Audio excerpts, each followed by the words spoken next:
Hola amigos de Derecho para ti. En este nuevo podcast veremos la cuestión de lo que es un juez de control y un juez de enjuiciamiento. Para ello, tenemos como invitado especial al licenciado Fabián Becerra, quien se desempeña como juez de control y enjuiciamiento en el sistema de justicia penal. Sí, bienvenido, licenciado. No, pues muchísimas gracias por la invitación. Es un gusto y un placer poder coincidir con personas, con jóvenes, con gente que está interesada por el conocimiento jurídico y realmente que estoy pues emocionado. Es la primera ocasión que yo participo en un podcast, entonces pues ojalá que lo que platiquemos sea de provecho para la sociedad y para los estudiosos del derecho. Claro que sí, licenciado, pues bienvenido y es su casa. No, pues Derecho muchas gracias. para ti está abierto para usted. Y pues comentarle, aquí tenemos un lema en Derecho para ti, que es decir las cosas de manera sencilla y práctica para la gente. Ya ve que tenemos esa cuestión de que hablamos muy técnicos los abogados, pues es hacerles saber a las partes de esa manera sencilla lo que es el derecho. Pues sí, totalmente de acuerdo. Creo que es la manera en la que yo he desarrollado las audiencias, hacerlas lo más simple, lo más práctico, para que pues lo que ahí estemos resolviendo se entienda no solamente para las partes técnicas, como en este caso Ministerio Público, asesoría, defensa, sino para los que realmente están involucrados, las víctimas, los imputados o acusados, dependiendo. Como comentabas, efectivamente tengo la calidad de juez de control y de enjuiciamiento. Tenemos esa doble función. La etapa de control o como juez de control pues se refiere a las cuestiones preliminares, desde la etapa inicial y la etapa intermedia, y ya como juez de enjuiciamiento ya propiamente en la etapa de enjuiciamiento. Entonces realizamos esa doble función. Así está determinado por la Ley Orgánica del Poder Judicial de Michoacán, obviamente con base al Código Nacional de Procedimientos Penales, que son parte de los instrumentos jurídicos que utilizamos de manera común. Licenciado, y por ejemplo, vemos que le toca vivir la cuestión de un sistema tradicional y este cambio paradigmático que se da a este sistema de justicia penal, que ya no es nuevo, ya tiene su tiempo, pero bueno, en Michoacán, si no me equivoco, en 2015 inicia su vigencia. ¿Cómo fue ese cambio para usted? ¿Cómo se vivió ese cambio? Y pues debemos de decirle que es de los precursores que iniciaron este sistema de justicia penal acusatoria y oral. Entonces, ¿en qué fue lo que usted notó? Pues esa cuestión de lo nuevo del sistema acusatorio creo que fue para distinguir de alguna manera del sistema tradicional, mixto o inquisitivo, como se le ha denominado. En los juzgados tenía un toque obviamente del sistema acusatorio, había la secrecía en la investigación o en la averiguación previa. Ya cuando llegaba a los juzgados pues ya había esa apertura, había ese control, estaba el juez, obviamente en ese entonces el secretario, que era el que validaba o el que tenía fe pública. Todavía está vigente el sistema, pero ya para los asuntos que estaban en aquel entonces. Entonces, cuando viene esto, yo estaba como secretario de acuerdos, siempre en materia penal, siempre en un juzgado penal, principalmente en el juzgado sexto de primera instancia aquí en la ciudad de Morelia.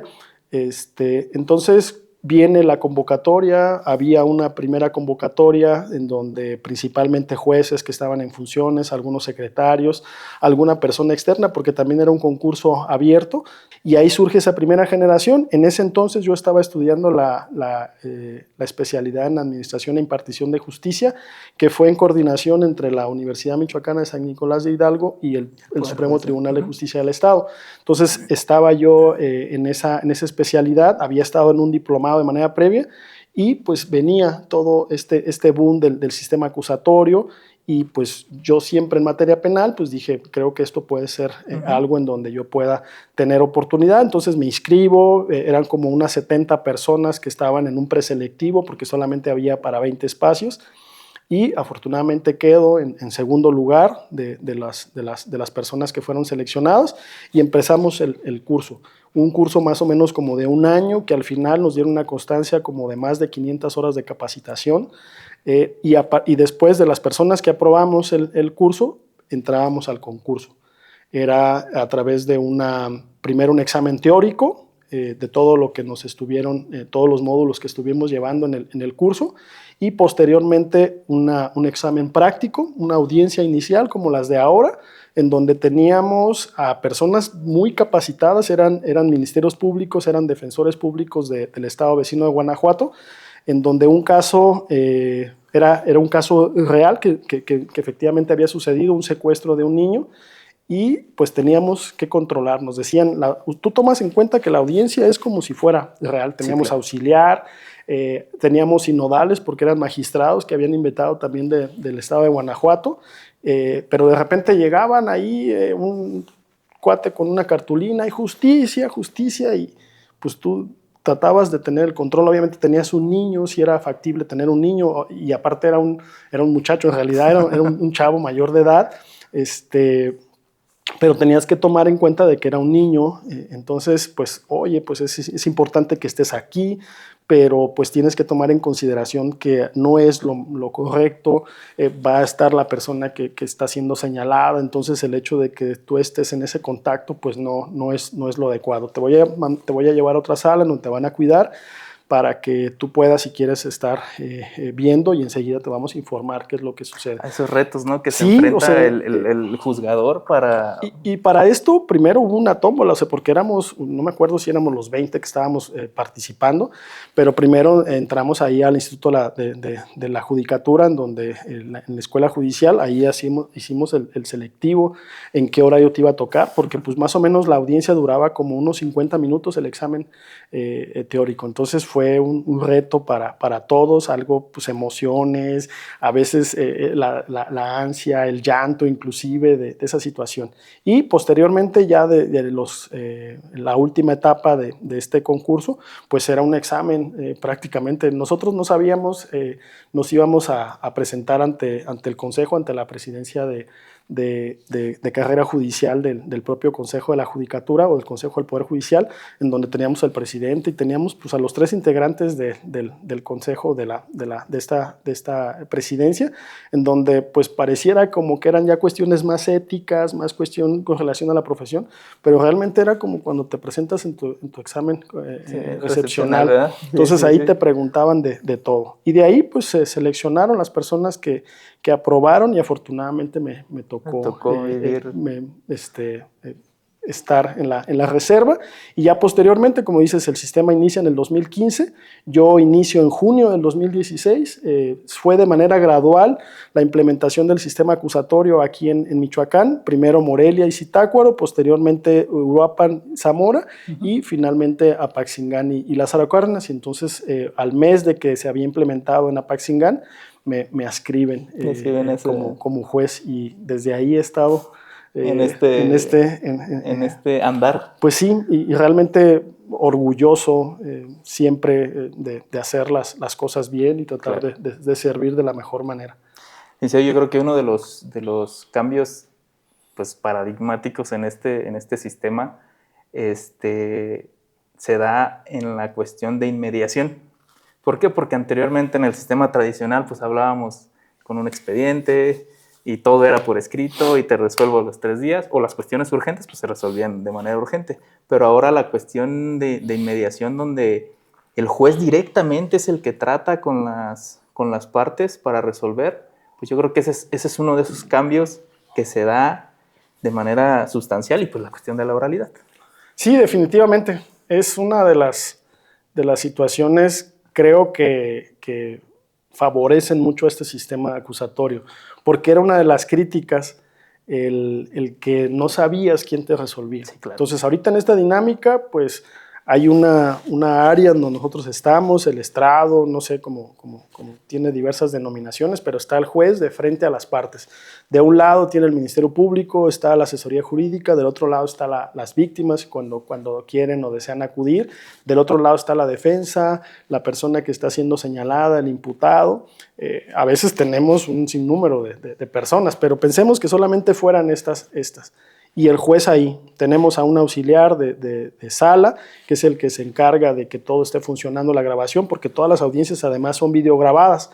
Entonces, pues ahí llega la hora, tratamos de ser muy estrictos en la hora que se inician las audiencias y entonces apertura el auxiliar de sala a la audiencia y entonces en ocasiones al principio era como un poco más...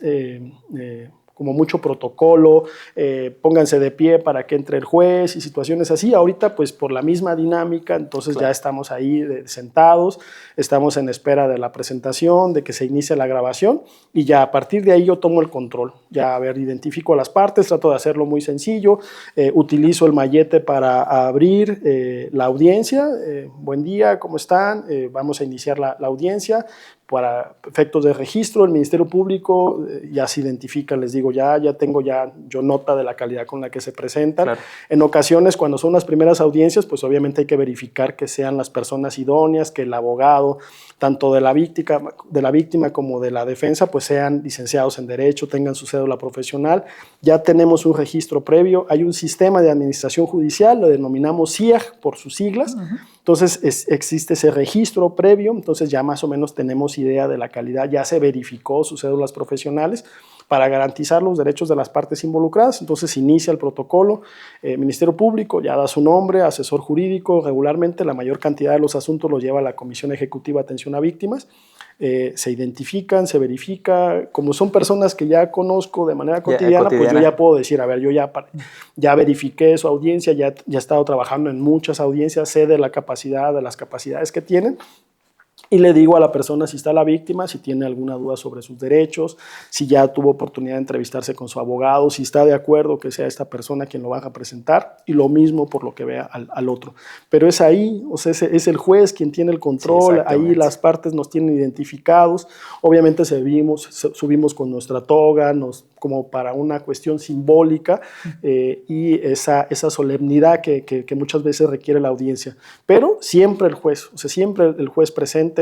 Además, una de las características de este sistema acusatorio pues es la oralidad, entonces pues ahí es donde todo esto se desarrolla y el juez siempre ahí. Y esto desde las etapas iniciales, no se diga cuando llega la etapa de enjuiciamiento en donde el juez no puede delegar, no nada más es la presencia y que el juez esté durmiendo y que después vayan y le platican, no, el juez tiene que estar atento porque el juez tiene que controlar toda la audiencia.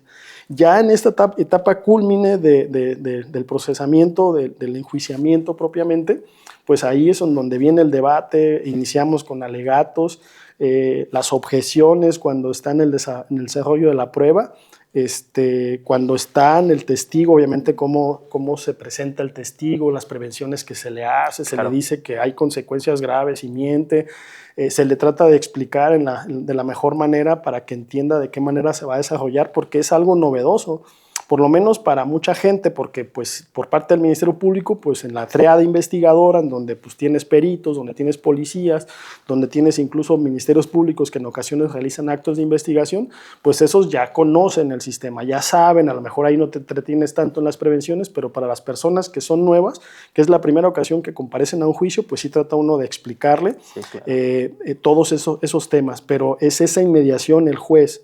La inmediación a veces se ha malentendido también en el tema, sobre todo en la cuestión de la valoración de la prueba. El hecho de que estemos en una posición privilegiada, que podamos estar controlando y viendo de qué manera se desarrolla el testigo, no significa que tengamos capacidades así de sobrenaturales, que digas, a ver, Marco, me estás mintiendo, entonces estoy viendo como que titubeas, como que estás nervioso, te veo que estás sudando. Son cuestiones paralingüísticas, pero yo no te conozco, yo no sé, tú eres la primera ocasión que te veo a ti como testigo, yo no sé, a lo mejor tienes algún tic nervioso, y además, cualquier persona que se ha visto en un escenario de este tipo se pone nervioso. Se puede sentar al más experimentado, al que sabes que no ha hecho absolutamente nada y que es la persona que nunca en su vida ha mentido, y aún así se va a poner nervioso porque se presenta, todo lo están viendo, todo lo están observando, todos están incluso cuestionando si realmente está diciendo la verdad. Entonces, impone. Claro. Sí, entonces, claro. Todo eso es una cuestión que te genera nervios. Entonces no te puedes quedar con el decir, no, pues es que como me vio, cuando me le quedaba viendo, entonces así como que titubeaba, exacto. Entonces ya, no. La cuestión de la valoración es una cuestión muy, muy compleja. Pero sí es importante que al juez no la vayan y le platiquen. aun y cuando las audiencias son videograbadas, pues no es suficiente que diga, pues después veo el video. No, esa es la necesidad de cumplir con este principio de la mediación, es uno de los 5 que sostienen este sistema acusatorio. Entonces, y esto además pues genera pues esa certeza para las partes. Exacto. De que alguien que conoce, que está preparado, que sabe lo que está haciendo, pues te sientes un poco en confianza.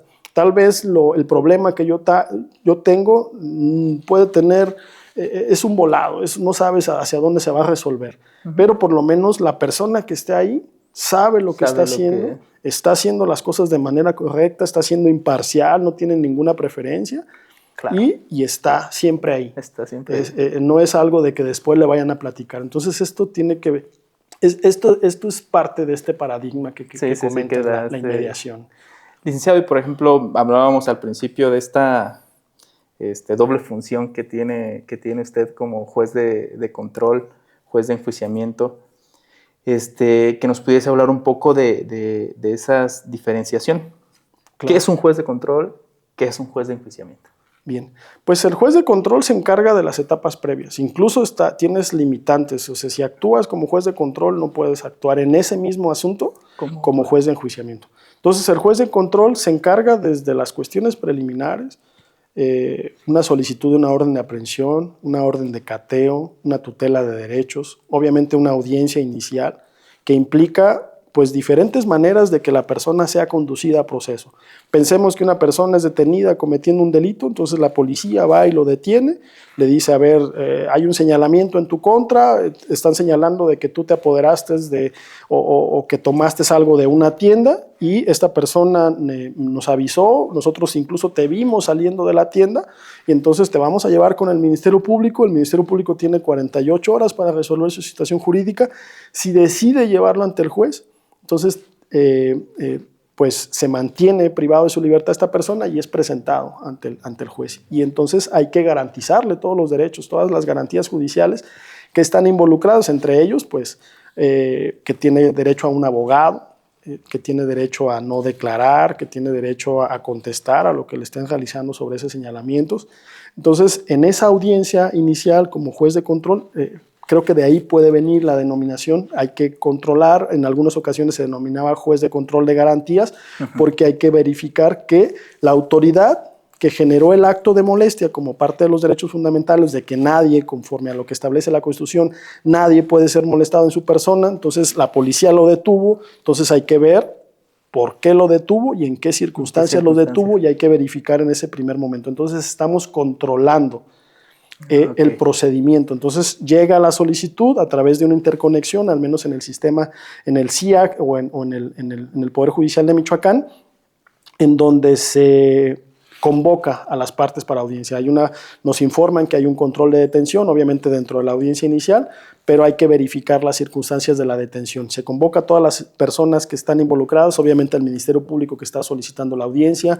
Si hay una víctima, entonces hay que verificar que cuente con una persona abogada o licenciada en Derecho, puede ser a través de la comisión de víctimas, se convoca a la propia víctima, se le notifica que a tales horas, en tal lugar y tal día se va a verificar esa audiencia, entonces obviamente la defensa y el propio imputado. Si la persona está detenida, pues entonces hay que ordenar que sea trasladada a la sala de audiencias, en donde a través de la dirección de gestión se establecieron todas las condiciones para verificarla. Entonces ya se llega ahí y se hace lo mismo, la apertura, el control, todo este protocolo, y entonces se verifica en un primer momento las circunstancias de la detención. Entonces esto es parte de lo que hace un juez de control, pero también la víctima en una tutela de derechos. ¿Sabes qué? El Ministerio Público determinó un no ejercicio de la acción penal, obviamente que esta persona presentó su denuncia y el Ministerio Público dijo, no, pues aquí no hay delito, no hay nada que investigar, entonces pues se determina el no ejercicio. Ah, pero la víctima tiene el derecho de poder impugnar esa determinación. Entonces va. Y este plazo inicia conforme al Código Nacional, pues inicia a partir de que es notificada. Entonces, a ver, el Ministerio Público me notificó que no va a proceder mi denuncia. Entonces, pues yo quiero verificar porque pues yo tengo toda esta información que dice que sí puede ser una conducta ilícita lo que yo le estoy atribuyendo a esta persona.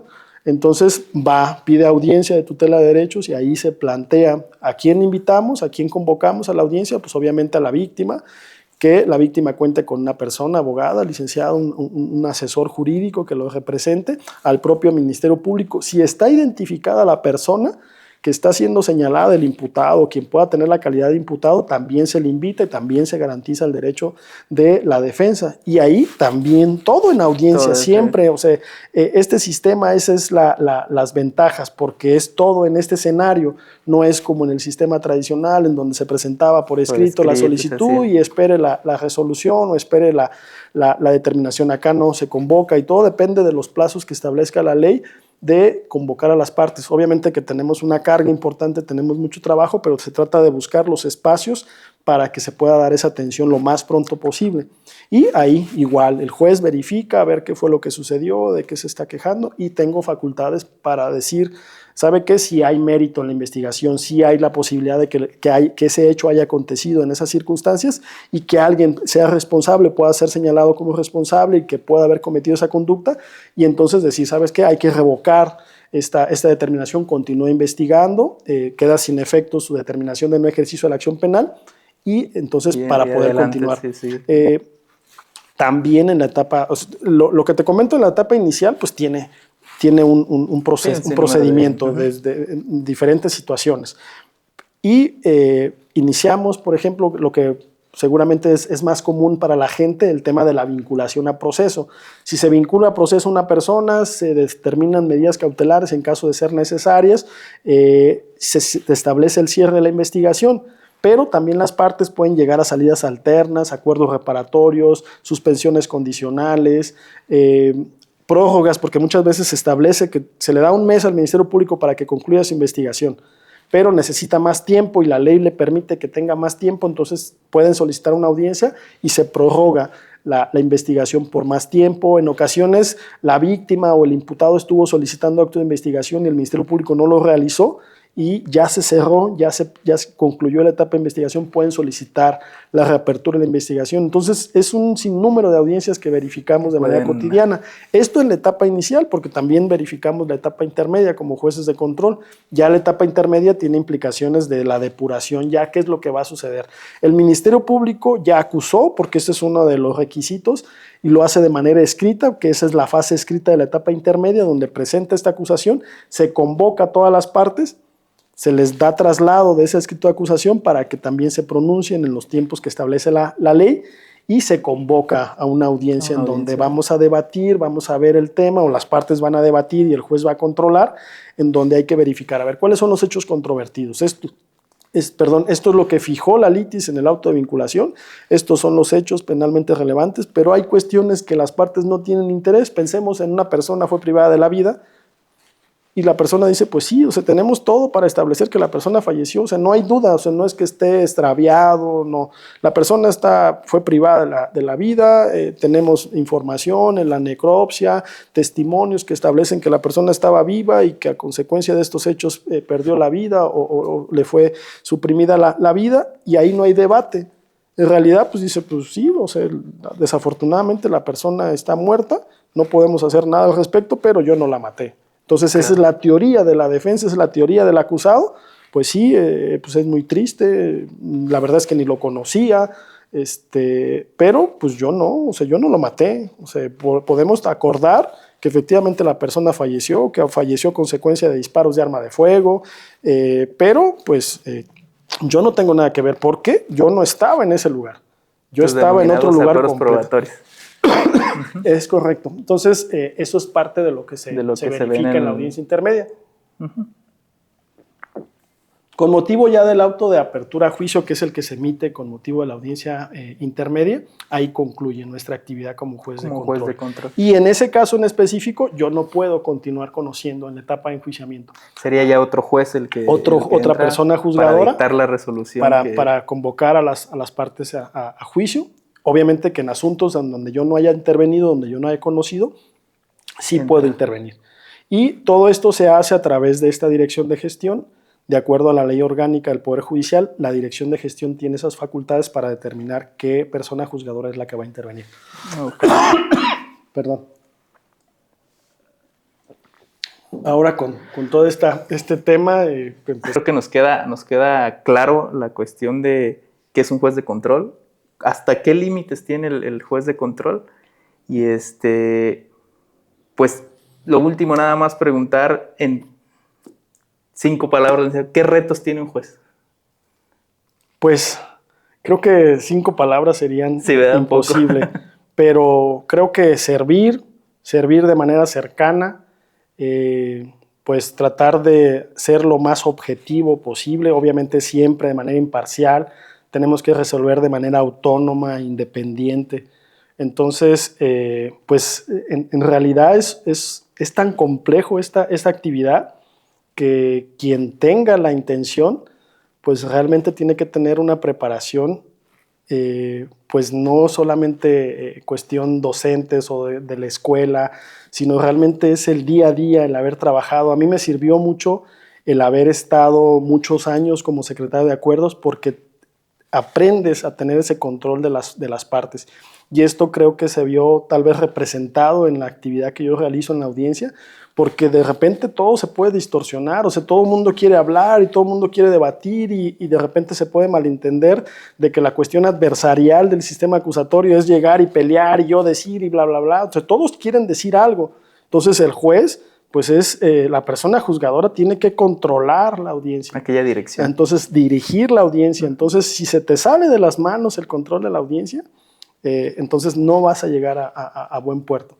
Entonces, es complicado, pero creo, no sé si lo has notado, pero a mí me apasiona, o sea, Sí, realmente sí, la actividad nota. que yo realizo y pues ahora soy todavía hasta la fecha juez de control e enjuiciamiento y espero seguir pues haciendo esta noble labor que sí, tuvo a bien el Consejo del Poder Judicial de Michoacán y mantenerme en este encargo.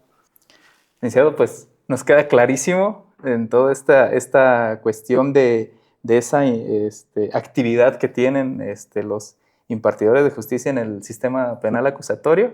Pues muchísimas gracias. No, pues de qué, Marco. Ha sido un gusto. Muchas gracias a todas las personas que hacen posible este podcast.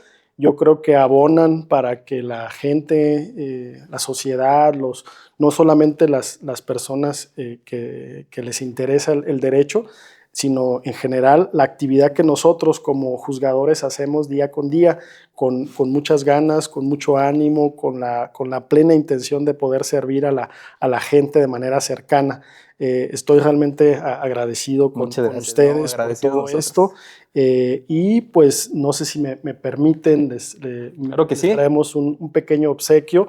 Mi hijo tiene algunas habilidades, Leonardo, me hace algunos grabados y me gustaría que ustedes pudieran tener algo de lo que él hace como hobby. Él es estudiante de Derecho, está en 3er año, pero tiene al menos como estas habilidades, seguramente que le heredó su mamá. Entonces, pues me dijo, oye, pues a ver si les gusta, llévales y pues aquí les traemos, les debemos el marco, no valga la redundancia. Entonces, pues ojalá sea de su agrado. Claro que sí, ¿no?